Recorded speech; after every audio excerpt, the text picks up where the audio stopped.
नमस्कार विद्यार्थियों। बीए प्रथम वर्ष के प्रथम प्रश्न पत्र राजनीति विज्ञान के मूल आधार के अंतर्गत आज हम स्वतंत्रता के बारे में अध्ययन करेंगे। स्वतंत्रता क्या है, स्वतंत्रता का अर्थ क्या है, इसके बारे में आज हम अध्ययन करेंगे। व्यक्तियों को जो विभिन्न प्रकार के अधिकार प्रदान किए जाते हैं, व्यक्ति के व्यक्तित्व विकास के लिए जो विभिन्न प्रकार के अधिकार प्रदान किए जाते हैं, उसमें स्वतंत्रता का महत्वपूर्ण योगदान है। स्वतंत्रता उन अधिकारों में अपना महत्वपूर्ण स्थान रखती है। स्वतंत्रता के द्वारा ही व्यक्ति अपने व्यक्तित्व का विकास संभव कर पाता है। व्यक्ति का सामाजिक, आर्थिक, भौतिक, नैतिक, बौद्धिक सभी प्रकार का व्यक्तित्व का विकास स्वतंत्रता के वातावरण में ही संभव है और इसीलिए ब्रेडेन रसेली कहते हैं कि स्वतंत्रता की इच्छा व्यक्ति की एक स्वाभाविक प्रवृत्ति है और स्वतंत्रता के वातावरण में ही व्यक्ति अपनी सामाजिक प्रवृत्ति के अनुसार, सामाजिक वातावरण के अनुसार व्यक्ति अपने व्यक्तित्व के विकास संभव बना पाता है। लेकिन स्वतंत्रता क्या है, स्वतंत्रता का वास्तविक अर्थ क्या है, इसके संबंध में विभिन्न प्रकार के जो विद्वान हैं वो अपना अलग अलग राय देते हैं। कई विद्वान ये मानते हैं कि स्वतंत्रता का जो तात्पर्य है, स्वतंत्रता बंधनों के अभाव से मानते हैं। विभिन्न प्रकार का जो बंधन है उनका अभाव स्वतंत्रता है। कुछ लोग ये मानते हैं कि अपने अनुसार, अपनी इच्छा के अनुसार कार्य करना स्वतंत्रता है। कोई भी व्यक्ति उनके कार्यों में किसी भी प्रकार का हस्तक्षेप न करे, ये स्वतंत्रता है। जो आध्यात्मिक संत है वो ये मानते हैं कि सांसारिक मोह माया से मुक्त हो जाना स्वतंत्रता है। जो कुछ विद्वान हैं वो ये मानते हैं कि ऐतिहासिक परंपराएं, ऐतिहासिक बंधन, रीति रिवाजों का बंधन, इनका अभाव स्वतंत्रता है। कुछ विद्वान ये मानते हैं जो पराधीन राष्ट्र है उनके लिए स्वतंत्रता का तात्पर्य अपने राष्ट्र की स्वतंत्रता से संबंधित है। वास्तव में क्या स्वतंत्रता क्या है? क्या ये सभी जो बातें हैं, क्या ये स्वतंत्रता के अंतर्गत आती है या स्वतंत्रता का अपना अलग कोई अर्थ है, या वास्तविक रूप में स्वतंत्रता क्या है? जितने विद्वान हैं वो अपने अनुसार, अपने विचारों के अनुसार स्वतंत्रता का अर्थ निर्धारित करते हैं।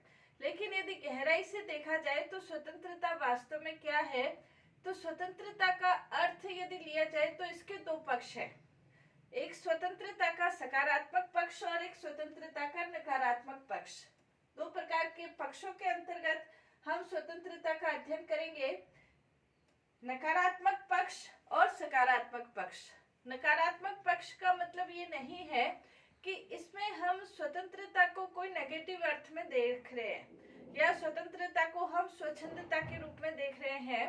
नकारात्मक अर्थ का मतलब ये है कि जैसे स्वतंत्रता का इंग्लिश में अनुवाद लिबर्टी से लिया जाता है। लिबर्टी जो शब्द है वो लैटिन भाषा के लिबर से बना हुआ है। लिबर जो शब्द है उसका तात्पर्य बंधनों का अभाव है। स्वतंत्रता का नकारात्मक अर्थ का तात्पर्य बंधनों का अभाव, जो भी बंधन है उनका अभाव।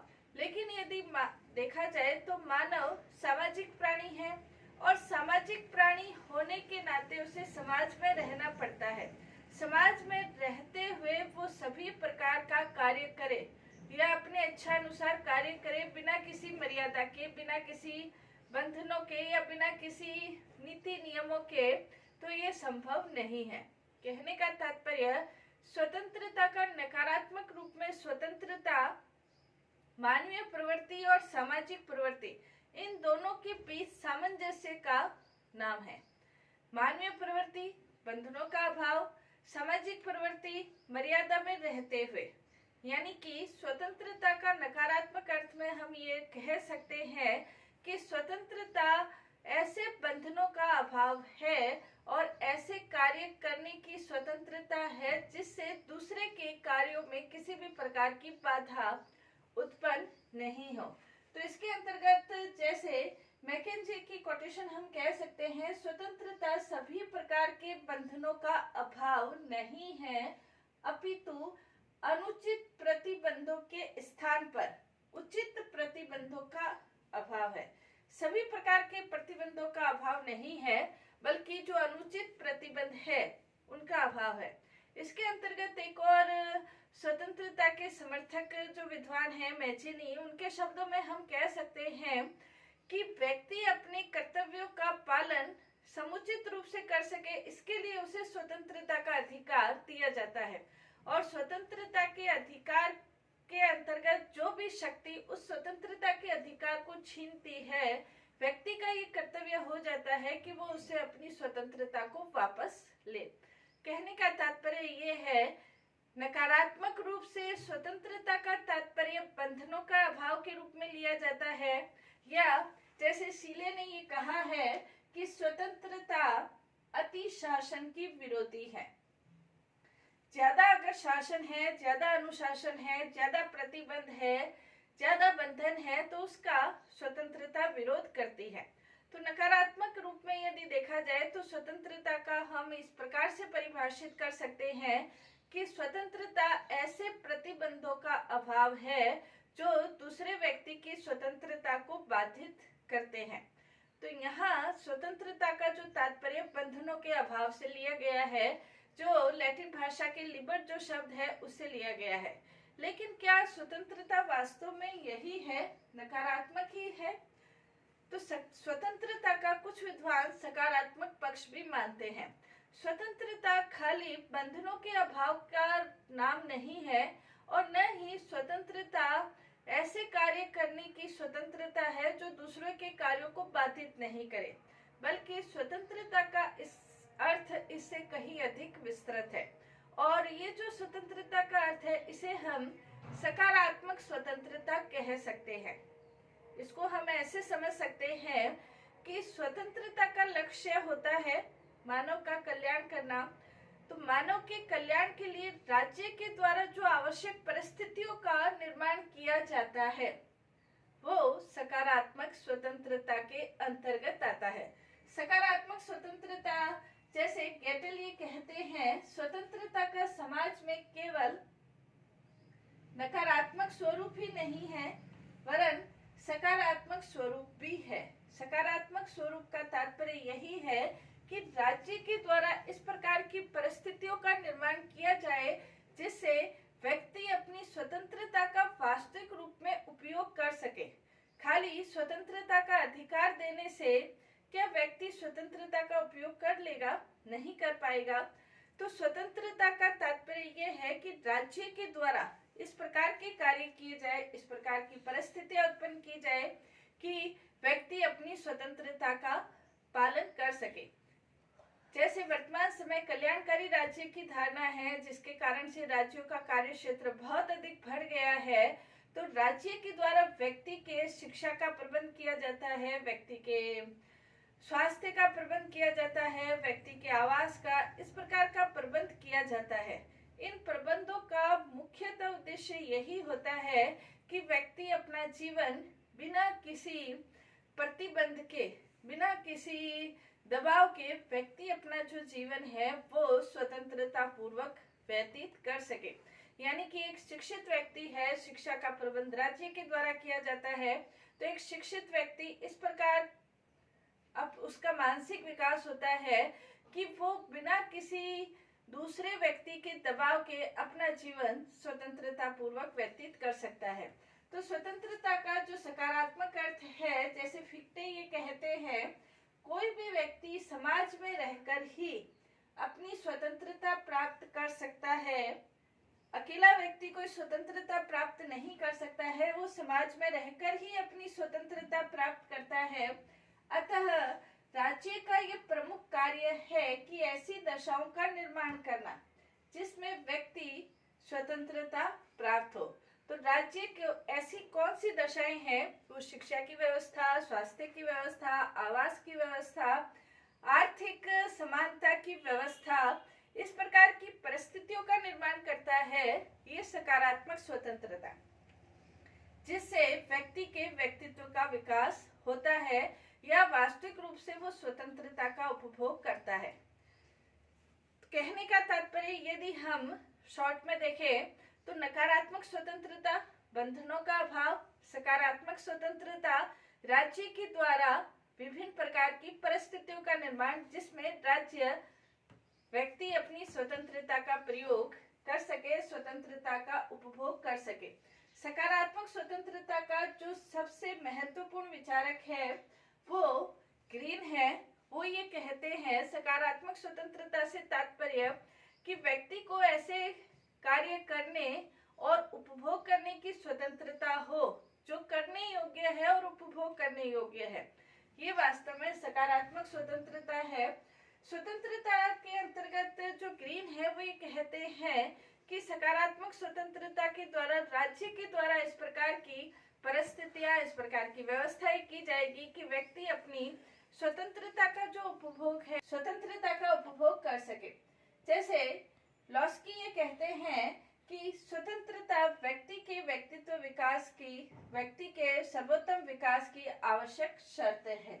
तो ये स्वतंत्रता का वास्तविक अर्थ है। इसके अंतर्गत हम दो महत्वपूर्ण जो बिंदु है वो उभर कर आए कि स्वतंत्रता न्यूनतम प्रतिबंध है और दूसरा स्वतंत्रता व्यक्ति के व्यक्तित्व विकास की आवश्यक सुविधाएं जो राज्य के द्वारा प्रदान की जाती है।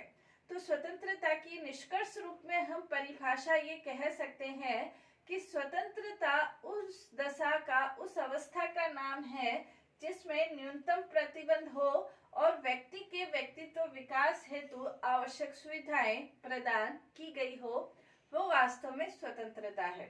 अब स्वतंत्रता का नेक्स्ट पॉइंट हम देखते हैं कि स्वतंत्रता का संरक्षण किस प्रकार से हो सकता है, स्वतंत्रता किन माध्यमों से सुरक्षित रह सकती है या स्वतंत्रता को कैसे सुरक्षित किया जा सकता है। तो स्वतंत्रता के संरक्षण के लिए पहला बिंदु आदर्श कानून। किसी भी राज्य के अंतर्गत स्वतंत्रता तभी कायम रह सकती है जब उस राज्य के अंतर्गत आदर्श कानूनों का निर्माण किया जाए। आदर्श कानूनों का मतलब आदर्श कानून बिना किसी भेदभाव के सभी व्यक्तियों के लिए समान कानूनों का निर्माण किया जाए और व्यक्ति के व्यक्तित्व विकास के लिए कानूनों का निर्माण किया जाए, तब स्वतंत्रता सुरक्षित रह सकती है। दूसरा, इसके अंतर्गत स्वतंत्रता उस राज्य में सुरक्षित रह सकती है जहां विशेषाधिकारों का अंत हो।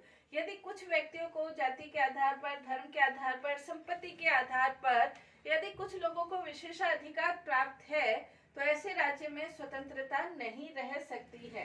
जैसे लॉस्की भी ये कहते हैं कि विशेषाधिकार स्वतंत्रता का अंत कर देता है।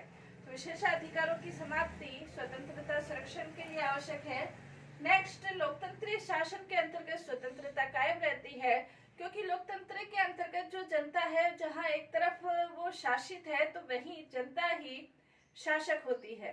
तो जनता जब शासक है तो उस लोकतंत्रात्मक शासन व्यवस्था जो स्वतंत्रता, समानता, बंधुत्व पर आधारित है, अन्य किसी भी प्रकार की शासन व्यवस्थाओं के अंतर्गत, चाहे वो राजतंत्र है, कुलीन तंत्र है, अधिनायक तंत्र है, इन सभी शासन व्यवस्थाओं के अंतर्गत यदि देखा जाए तो लोकतंत्र के अंतर्गत स्वतंत्रता अधिक सुरक्षित रहती है क्योंकि लोकतंत्र समानता पर आधारित है और सभी व्यक्तियों को स्वतंत्रता का अधिकार समान रूप से प्रदान किया जाता है।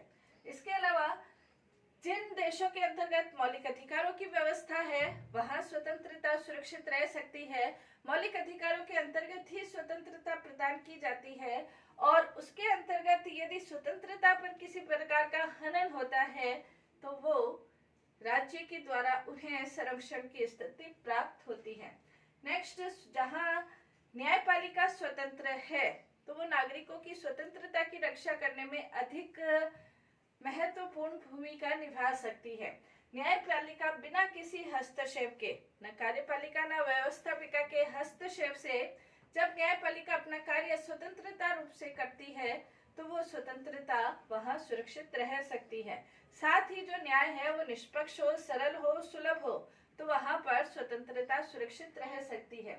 इसके अलावा सतत जागरूकता, यदि स्वतंत्रता का अधिकार प्रदान कर दिया गया लेकिन नागरिक अपनी स्वतंत्रता के प्रति जागरूक नहीं है तो स्वतंत्रता का वो उपभोग नहीं कर सकते हैं। इसीलिए कहा गया है सतत जागरूकता स्वतंत्रता की आवश्यक शर्त है। नेक्स्ट, शक्तियों का पृथक्करण। शक्तियों का पृथक्करण किसी एक व्यवस्थापिका, कार्यपालिका या न्यायपालिका किसी एक अंग में शक्तियां नहीं हो बल्कि शक्तियों का पृथक्करण व्यवस्थापिका, कार्यपालिका और न्यायपालिका में कर दिया जाए। किसी एक के पास शक्तियों का केंद्रीकरण होना स्वतंत्रता पर आघात करता है। शक्तियों का पृथक्करण साथ ही साथ अवरोध और संतुलन भी स्वतंत्रता का संरक्षण करता है। यानी कि अवरोध संतुलन का तात्पर्य यह है कि कार्यपालिका और व्यवस्थापिका न्यायपालिका के ऊपर और न्यायपालिका कार्यपालिका और व्यवस्थापिका के ऊपर अपना नियंत्रण रखते हुए तीनों के बीच शक्तियों का संतुलन बना रहे। नेक्स्ट, आर्थिक न्याय। यदि व्यक्तियों को आर्थिक न्याय, रोटी, कपड़ा, मकान, आवास, शिक्षा, स्वास्थ्य, ये मूलभूत आवश्यकताओं की पूर्ति नहीं हो तब तक स्वतंत्रता का कोई मूल्य नहीं है। कोई व्यक्ति भूखा है और उसको स्वतंत्रता का अधिकार दिया जाए तो उसके लिए स्वतंत्रता कोई मायने नहीं रखती है। तो आर्थिक न्याय जहाँ पर है वहाँ स्वतंत्रता संरक्षित रहती है। इसके अलावा स्वतंत्र प्रेस, जो प्रेस है, मीडिया है, सोशल मीडिया है, वो स्वतंत्रता पूर्वक अपना कार्य करते हैं तो स्वतंत्रता सुरक्षित रह सकती है। यदि प्रेस किसी दबाव में या गलत सूचनाएं या गलत आंकड़े पेश करती है तो इसे व्यक्ति की स्वतंत्रता पर बाधा उत्पन्न होती है। इसके अलावा स्थानीय स्वशासन, जैसे लॉस्की ये कहते हैं कि राज्य में सत्ता जितना अधिक विस्तृत और वितरण होगा, सत्ता का जितना विकेंद्रीकृत उनकी प्रकृति होगी, मनुष्य में अपनी स्वतंत्रता के प्रति उतना अधिक उत्साह होगा।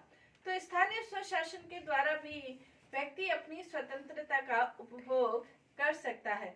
तो आज हमने स्वतंत्रता का क्या अर्थ है और स्वतंत्रता के संरक्षण के लिए क्या उपाय किए जा सकते हैं इसके बारे में अध्ययन किया।